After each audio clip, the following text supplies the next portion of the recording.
देश भर में आज मनाई जा रही ईद नमाज के लिए मस्जिदों में जुटे रोजेदार एक दूसरे को दे रहे बधाई।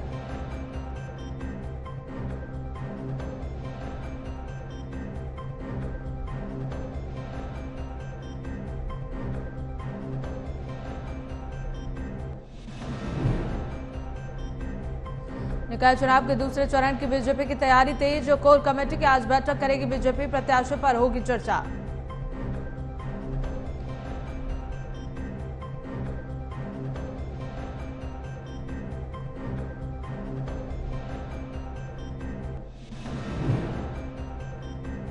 अयोध्या में भीषण सड़क हादसा, ट्रक और बस की टक्कर में 5 लोगों की मौत। सीएम योगी ने लिया मामले का संज्ञान।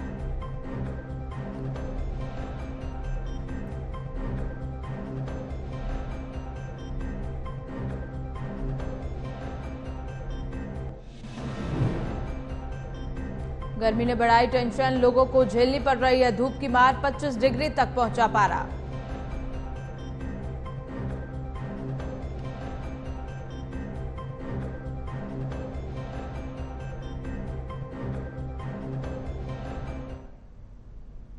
नमस्कार, स्वागत है आप सभी का न्यूज वॉच इंडिया पर। मैं हूं आपके साथ पूनम तांगर। देश भर में आज ईद का त्योहार मनाया जा रहा है।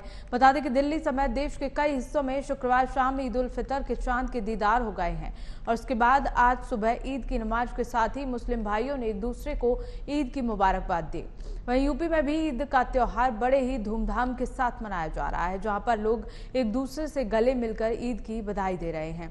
तस्वीरें आपकी टीवी स्क्रीन पर आप देख सकते हैं। 4 जगह से 4 अलग अलग जिले जहां ईद की नमाज अदा की गई। आगरा में, देवरिया में, लखनऊ और दिल्ली। 4 तस्वीरें आपकी टीवी स्क्रीन पर, जहां देखिए भारी संख्या में लोग ईद पर नमाज अदा करने पहुंचे थे और तमाम भीड़-भाड़ आप इन तस्वीरों में देख सकते हैं। हर जगह मस्जिद के सामने भीड़ दिखाई दे रही थी। लोगों ने एक दूसरे को गले लगाकर ईद की बधाई दी और साथ प्रशासन जो था वो पूरी तरह से मुस्तैद नजर आया। आगरा के अलग अलग जिले, उत्तर प्रदेश के अलग अलग जिले, आगरा, देवरिया, लखनऊ और साथ ही साथ दिल्ली में भी भारी संख्या में ईद के दिन नमाज अदा करने के लिए मस्जिद पहुंचे थे लोग और ऐसे में एक दूसरे को बधाई देते हुए नजर आए।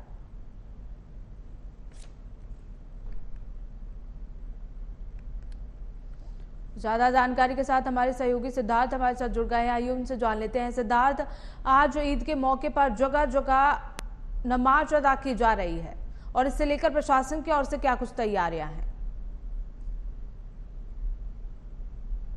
शांतिपूर्ण तरीके से ईद का त्योहार मनाया जा रहा है। प्रशासन पूरी तरीके से चौकस है। पुलिस की जो व्यवस्था है वो भी पूरी तरीके से चौकस दिखी और जो पुलिस के बड़े अधिकारी हैं वो भी लगातार भ्रमणशील रहे और उन्होंने जाकर वो मौके पर सुरक्षा व्यवस्था देखते रहे। तो कहीं ना कहीं पूरी तरीके से पूरे प्रदेश में अभी तक पूरी तरीके से शांतिपूर्ण तरीके से ईद मनाई जा रही है और लोग एक दूसरे को मुबारकबाद दे रहे हैं। 1 महीने के बाद, रमजान के एक पवित्र महीने के बाद कहीं ना कहीं ईद का त्योहार आया तो लोगों के चेहरों पर खुशी है और सब एक दूसरे को बधाई दे रहे हैं और जो लोग हैं वो ये दुआ कर रहे हैं कि देश में अमन चैन बना रहे। जी बिल्कुल सिद्धार्थ, लखनऊ में मस्जिदों के बाहर किस तरह की भीड़ देखी गई?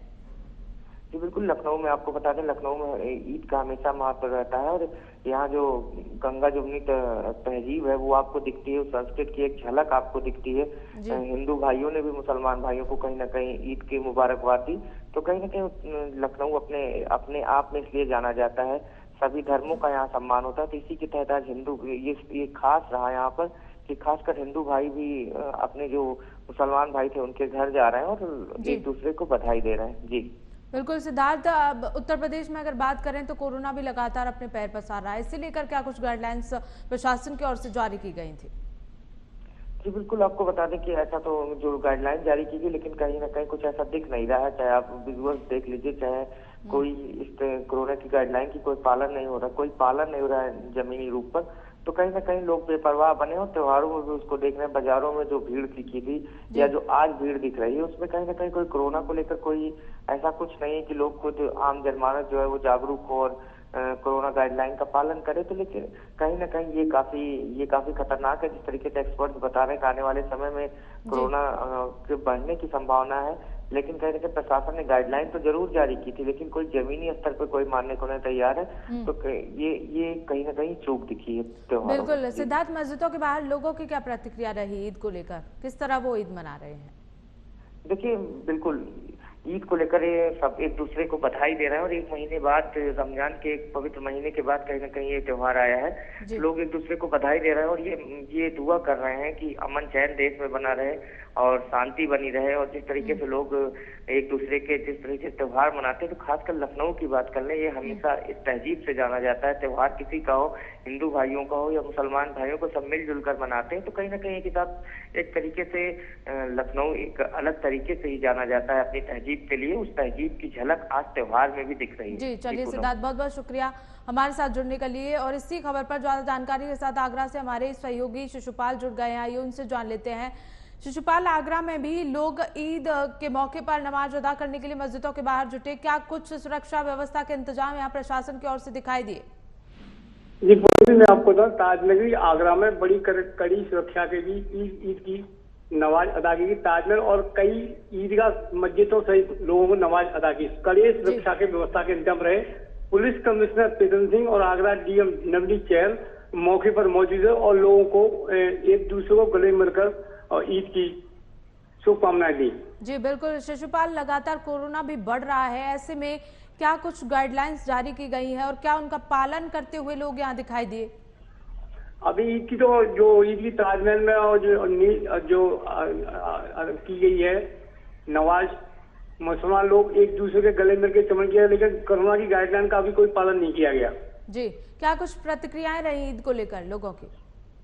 प्रतिक्रिया, एक दूसरे हिंदू मुसलमान भाई एक साथ गले मिले और उन्होंने ईद की बधाइयां दी। चप्पे चप्पे पुलिस चलाता। जी चलिए, बहुत बहुत शुक्रिया शिशुपाल हमारे साथ जुड़ने के लिए।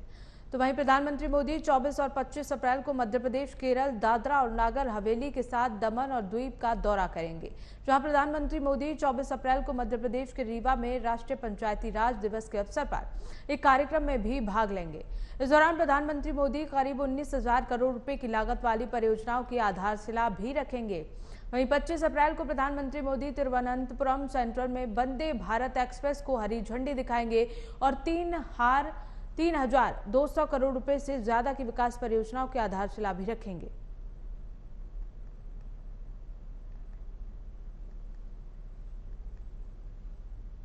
इसी बीच ब्रेकिंग न्यूज का रुख कर लेते हैं। राज्य लोक सेवा अध्यक्षों की प्रेस कॉन्फ्रेंस में मौजूद रहे कई लोक सेवा आयोग के अध्यक्ष सीएम योगी ने किया 24वें राष्ट्रीय सम्मेलन का उद्घाटन। तो बड़ी जानकारी बता दें कि प्रेस कॉन्फ्रेंस में मौजूद कई लोक सेवा आयोग के अध्यक्ष और साथ ही सीएम योगी ने 24वें राष्ट्रीय सम्मेलन का उद्घाटन किया है। तो राज्य लोक सेवा अध्यक्षों की प्रेस कॉन्फ्रेंस हुई, जिसमें करीब सभी लोक सेवा आयोग अध्यक्ष मौजूद रहे। सीएम योगी ने 24वें राष्ट्रीय सम्मेलन लोक सेवा आयोग की प्रेस कॉन्फ्रेंस का आयोजन किया। राज्य लोक सेवा में प्रेस कॉन्फ्रेंस में मौजूद कई लोक सेवा आयोग के अध्यक्ष सीएम योगी ने 24वें राष्ट्रीय सम्मेलन का उद्घाटन किया, जिसमें कई लोक सेवा अध्यक्ष यहां पहुंचे थे।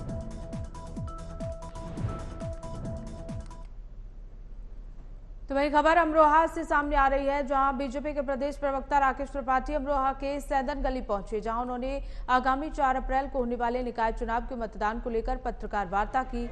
उन्होंने कहा कि सैदनगली नगर पंचायत बनने के बाद पहली बार चेयरमैन पद के लिए चुनाव होने जा रहे हैं। इस चुनाव में बीजेपी ने अनुकृति चौधरी को मैदान में उतारा है। साथ ही कहा कि बीजेपी इस बार चुनाव में प्रदेश की सबसे ज्यादा सीटों पर चुनावी जीत रही है। इसके साथ ही उन्होंने विपक्षी पार्टियों पर भी जमकर हमला बोला।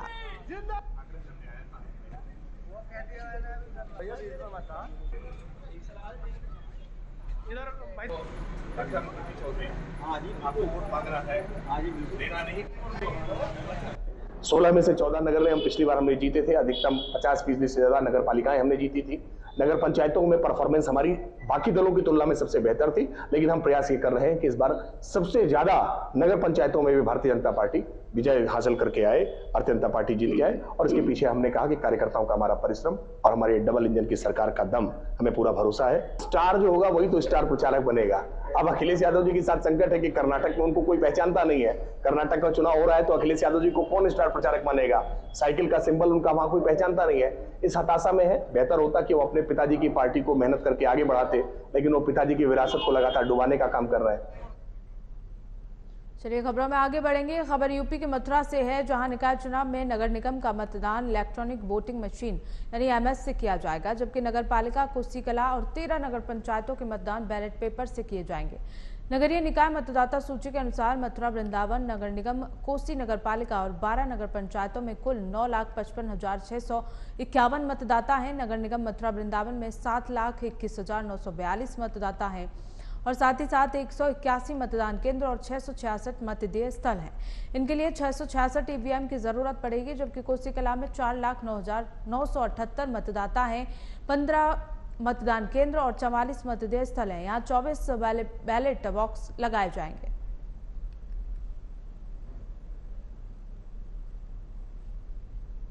उत्तर प्रदेश के मथुरा में बैलेट पेपर से अब नगर पंचायतों का मतदान होगा। इसे लेकर इलेक्ट्रॉनिक वोटिंग मशीन से भी मतदान किया जाएगा। वहां पूरी तैयारियां कर ली गई हैं। इलेक्ट्रॉनिक वोटिंग मशीन से मतदान किया जाएगा, जिसके लिए लगातार तैयारियां की जा रही हैं।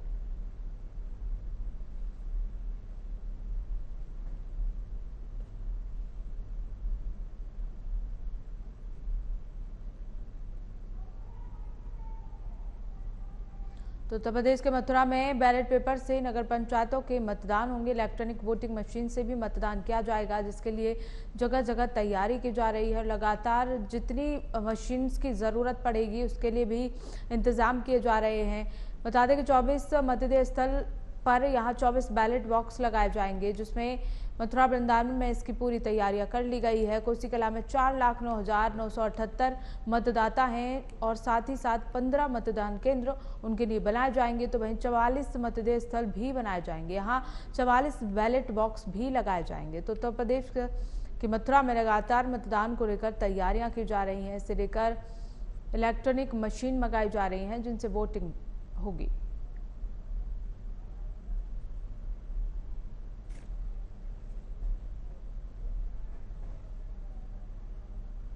तो वहीं मथुरा वृंदावन नगर निगम के मेयर पद के चुनाव में कांग्रेस की जंग तेज हो गई है, जिसके बाद हाईकोर्ट से लेकर जिला निर्वाचन अधिकारी तक का दरवाजा खटखटाया गया, लेकिन फिर भी चुनाव चिन्ह श्याम सुंदर उपाध्याय बिट्टू आवंटित को किया गया है। वहीं राजकुमार रावत निर्दलीय प्रत्याशी के रूप में चुनावी मैदान में होंगे।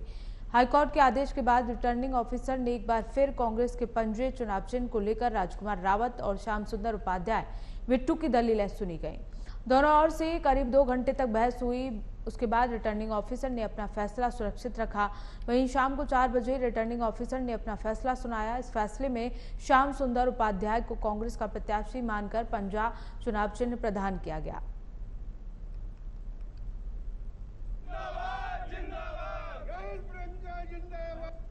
देखिए, राज्य निर्वाचन आयोग का जो इस तरह के मामलों में दिशा निर्देश है वो रूल 9 है और रूल 9 बड़ा स्पष्ट है।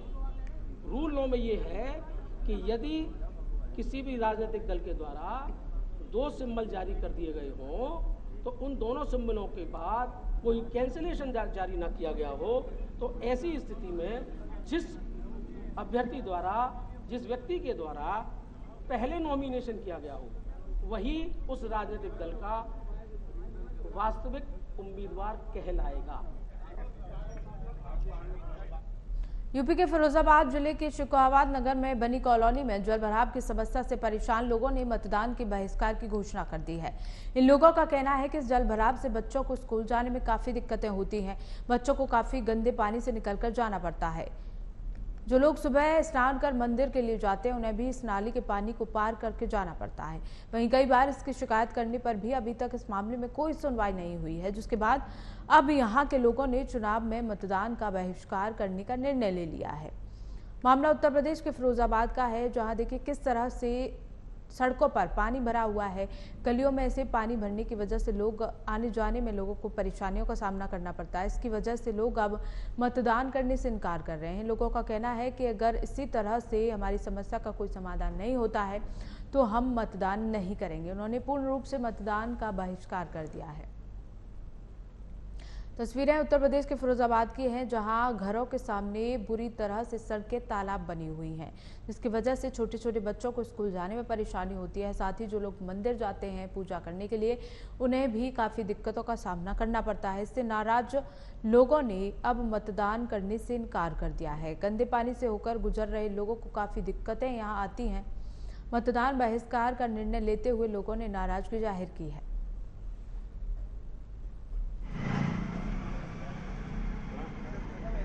ये काफ़ी समय से है, जल भराव बना रहता है। छोटे छोटे बच्चे स्कूल जाते हैं, गिर जाते हैं, चोटें भी लगी हैं, महिलाएं भी निकलती हैं। सुबह पूरे दिन यही व्यवस्थाएं हो गई हैं। बच्चे परेशान रहते हैं, बुजुर्ग भी परेशान रहते हैं और पूरे दिन जल भराव रहता है। ये समस्या का निदान किया जाए प्रशासन द्वारा या नगर पालिका द्वारा, यही हमारी मांग है। जब तक ये समस्या नहीं होगी हम लोग वोट नहीं डालेंगे।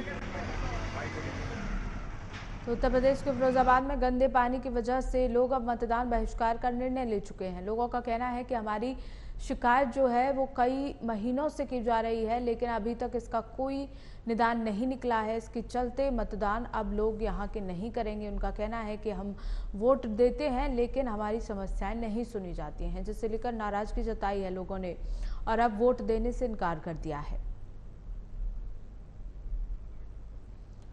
ये मामला उत्तर प्रदेश के फिरोजाबाद का है, जहां देखिए किस तरह से सड़कों पर पानी भरा हुआ है।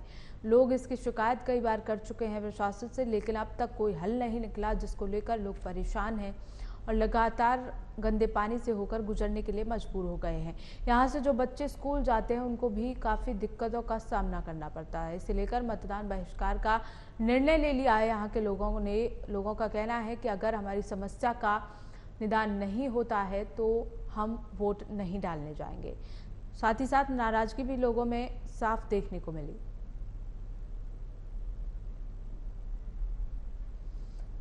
तो उत्तर प्रदेश के फिरोजाबाद में सड़कों पर भरे पानी से लोग परेशान हैं और लगातार इसकी शिकायत करके वो हार मान चुके हैं। अब वो लोगों का कहना है कि अब वो वोट डालने नहीं जाएंगे जब तक इस समस्या का समाधान नहीं होता है, क्योंकि यहाँ से छोटे छोटे बच्चे सुबह स्कूल जाते हैं, उनको काफ़ी दिक्कतों का सामना करना पड़ता है। तो वहीं बुजुर्ग लोग भी यहाँ से निकल नहीं पाते, लोगों को आवागमन में परेशानियाँ होती हैं। घर के बाहर ही सड़कें तालाब बनी हुई हैं, जिससे नाराज होकर लोग अब मतदान करने से इनकार कर रहे हैं। तस्वीरें उत्तर प्रदेश के फिरोजाबाद की हैं। इसी खबर को लेकर हमारे सहयोगी अतुल हमारे साथ जुड़ गए हैं। अतुल, साफ देखा जा सकता है तस्वीरों में कि सड़कों पर पानी भरा हुआ है और क्यों अब तक इसकी कोई समस्या हल नहीं की गई गांव वालों की? जी, मैं आपको बता दूं पूनम, ये मामला फिरोजाबाद के शिकोहाबाद का है, जहां नगर पालिका के तहत आने वाली जो सड़कें हैं उनका समय रहते काम नहीं कराया गया, जिसके चलते जल भराव है। काफी समय से जल भराव की समस्या है, नालियां भरी हुई है, लोग निकलने में परेशानियां होती है, स्कूल जाने वाले बच्चे परेशान रहते हैं। और अगर आसपास लोगों की माने तो शिकायत भी कई बार की गई है, लेकिन कोई अब तक समाधान नहीं किया गया। तो हालांकि अब जो चुनाव है, चुनाव को देखते हुए अब जो स्थानीय लोग हैं वो कहीं ना कहीं मतदान का बहिष्कार करते हैं। जी अतुल, कब से ये समस्या बनी हुई है? जी, बात की जाए समस्या तो काफी दिनों से बताई जा रही है और लोगों ने शिकायत भी की है। जो वर्तमान चेयरमैन है उनसे भी शिकायत की है, नगर पालिका के जो अधिकारी है, कर्मचारी है, उनसे भी शिकायत की गई है अगर उनकी माने तो स्थानीय लोगों की, लेकिन समाधान नहीं हुआ। तो लोग नाराज दिख रहे हैं और कहीं ना कहीं बहिष्कार की बात कर रहे हैं। क्या कहना है लोगों का अतुल? लोगों का साफ तौर पे कहना है कि हमारे जो गलियां हैं, मोहल्ला है, जो यादव कॉलोनी नाम की एक जगह है, मोहल्ला है, उसमें जो लोग हैं परेशान है। अगर उनकी समस्या समय रहते नहीं निपटाई गई, खत्म नालियां सफाई नहीं कराई गई या सड़कें नहीं बनवाई गई, तो मतदान नहीं करेंगे। जी चलिए अतुल, बहुत बहुत शुक्रिया हमारे साथ जुड़ने के लिए। इसी बीच सिद्धार्थनगर से ब्रेकिंग न्यूज का रुख कर लेते हैं। तेज रफ्तार डीसीएम ने 2 बाइक सवारों को जोरदार टक्कर मार दी। बाइक चला रहे 2 युवकों की मौत हो गई तो वहीं 2 युवक घायल हो गए। ईद की खरीदारी करके वापस घर जा रहे थे चारों युवक। डुमरियागंज थाना क्षेत्र के दारुल उलूम की ये घटना बताई जा रही है। वहीं सिद्धार्थनगर में तेज रफ्तार डीसीएम ने 2 बाइक सवारों को टक्कर मार दी। बाइक चला रहे 2 युवकों की मौत तो वहीं 2 युवक घायल हो गए। ईद की खरीदारी करके वापस घर जा रहे थे युवक। डुमरियागंज थाना क्षेत्र के दारुल उलूम का ये मामला बताया जा रहा है। तो सिद्धार्थनगर में तेज रफ्तार डीसीएम ने 2 बाइक सवारों को जोरदार टक्कर मार दी। बाइक चला रहे 2 युवकों की मौके पर मौत हो गई तो वहीं 2 युवक घायल हो गए, जिन्हें अस्पताल में भर्ती कराया गया है।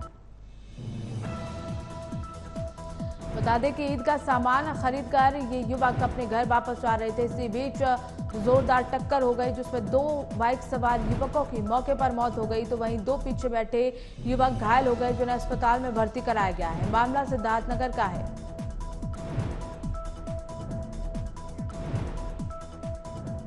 इसी खबर को लेकर हमारे सहयोगी दीप यादव हमारे साथ जुड़ गए हैं। दीप, किस वजह से हादसा हुआ, क्या कुछ निकलकर सामने आ रहा है? जी, मैं आपको बता दूं, ईद का त्योहार था, लोगों में खुशी का माहौल था, लोग खरीदारी कर रहे थे जोरों पर। ये जहां दुर्घटना हुआ है वहीं से करीब 1 किलोमीटर पड़ता है डुमरियागंज तहसील मुख्यालय, जहां मेन मार्केट है। यहाँ से लोग खरीदारी करने के लिए, एक बजरिया गांव के लड़के थे, 2 चचेरे भाई थे, ये खरीदारी कर वापस घर बजरिया जा रहे थे और एक जगजौवा का लड़का था जो उस पर 2 लोग थे बाइक सवार। दोनों यहाँ पर पहुंचे, ये पता नहीं किसी गाड़ी की वजह से या किसी तरीके से अनियंत्रित होकर इन दोनों की बाइक आपस में टकरा गई, जिसमें मौके पे दोनों चालक की मौत हो गई और बजलिया का एक जो चचेरा भाई था असगर, उसकी हालत गंभीर है, उसे लखनऊ के लिए रेफर किया गया है। और दूसरा जो साथी था उसका जगजौवा वाला, उसको भी थोड़ी चोटें आई है, उसे निजी अस्पताल में उसका इलाज कराया जा रहा है। हालांकि पूरे मामले में पुलिस जो है दोनों डेड बॉडियों को अपने कब्जे में लेकर सीएम के लिए भेज दिया है। इस घटना से क्षेत्र में के लोगों में काफी दुख महसूस हो रहा है, क्योंकि ईद का त्योहार था, लोगों में खुशी थी और इस तरीके की घटना हो जाना कहीं ना कहीं बहुत ही गंभीर बात है। जी चलिए दी, बहुत बहुत शुक्रिया हमारे साथ जुड़ने के लिए। तो खबरों में आगे बढ़ेंगे। यूपी के महोबा में एक शिक्षक को जिला विद्यालय निरीक्षक कार्यालय में तैनात वरिष्ठ लिपिक को रिश्वत लेने के फर्जी मामले में फंसाना महंगा पड़ गया। जिले में तैनात सरकारी शिक्षक एवं यूनाइटेड टीचर्स एसोसिएशन के प्रदेश संयोजक ने ये साजिश रची थी, जिस साजिश को बेबुनियाद पाए जाने पर एंटी करप्शन टीम के समक्ष जिला इकाई के 2 गवाहों ने वरिष्ठ लिपिक द्वारा रिश्वत न लेने की बात को खारिज करते हुए एंटी करप्शन टीम ने मामले पर रोक लगा दी है। तो वहीं वरिष्ठ लिपिक की शिकायत के आधार पर कोतवाली पुलिस ने साजिशकर्ता पर कई गंभीर धाराओं में मुकदमा दर्ज कर लिया है।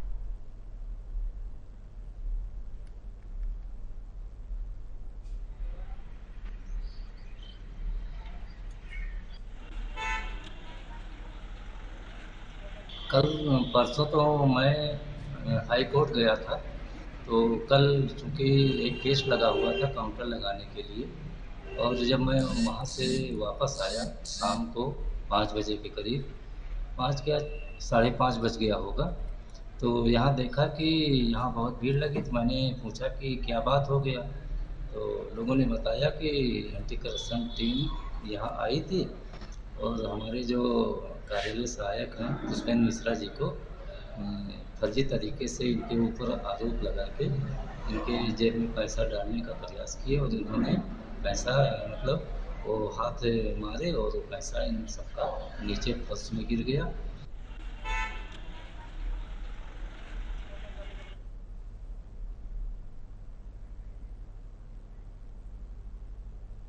खबर गाजियाबाद से सामने आ रही है, जहां जायदाद के लिए पत्नी के कातिल साजिश सामने आई है। महिला ने अपने प्रेमी के साथ मिलकर अपने पति की हत्या करके उसके शव को 2 टुकड़ों में फेंक दिया। ये वारदात 2 महीने पहले अंजाम दी गई थी। 2 महीने बाद पुलिस ने इस मामले का खुलासा किया और मृतक की पहचान न हो, इसीलिए शामली जिले में शव को ठिकाने लगाया गया था।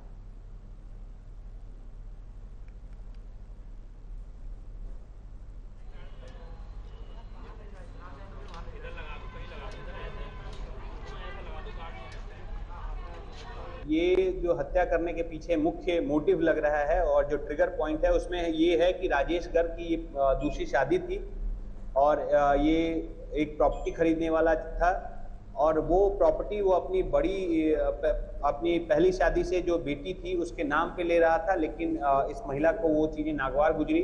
वो चाहती थी कि प्रॉपर्टी उसके नाम से हो और इसीलिए उसने अपने जो किराएदार अक्षय मलिक के साथ मिलकर साजिश रची और अक्षय मलिक के एक भांजे का एक्सीडेंट हुआ था 17 फरवरी को, तो उसी को हॉस्पिटल में देखने के बहाने मृतक को अक्षय मलिक और महिला अपने साथ मोटरसाइकिल पर लेके गए शामली, और उसके बाद लौटते समय वहां पे ग्राम बहावरी थाना जो है जिला शामली में आग तापने के बहाने वहां रोका, और उसके बाद ईंट से उसके सर पर प्रहार करके अक्षय मलिक ने उसकी हत्या कर दी और लाश ठिकाने लगाने के लिए मुंह में पन्नी इत्यादि लपेटकर वहीं पर एक ट्यूबवेल के पास में फेंका था। फिर अगले दिन 18 तारीख को जाकर दराती लेकर ये अपने गांव से गए, वहां उस शव की के धड़ से जो है उसके सर को अलग किया, काटा, और उसके बाद उसको जाके पुल के से फेंक दिया, और इस तरह से लाश को ठिकाने लगाकर उसकी पहचान छुपाकर